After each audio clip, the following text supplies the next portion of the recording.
Pandian store நியூப்ரமும் அப்பத்தா அதையே நினச்சி கவலைப்பட்டுக்கிட்டு இருக்காங்க. உடனே அரிசி வெளியே இருக்கும்போது அப்பத்தா கிட்ட பேசுகிறாங்க. ஆனால் அப்பத்தா அரிசி அவாய்ட் பண்ணுறாங்க.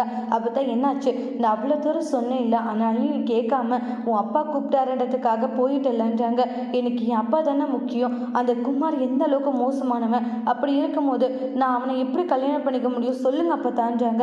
என்னால் அவனை கல்யாணம் பண்ணிக்க முடியாது, அந்த அளவுக்கு கேவலமானவனை பண்ணிக்க முடியுமான்றாங்க. கொஞ்சம் யோசிச்சிருக்கலான்றாங்க.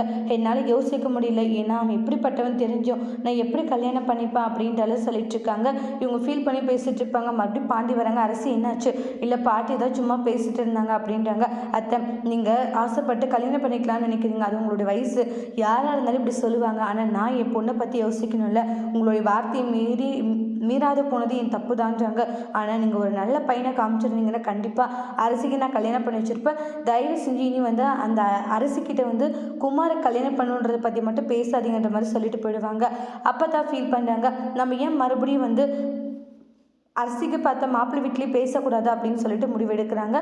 மறுபடியும் அரசிக்கு பார்த்த அந்த மாப்பிள்ளை கூடிய அரசிக்கு கல்யாணம் நடக்க மட்டும் வெயிட் பண்ணி பார்க்கலாம். தேங்க்யூ.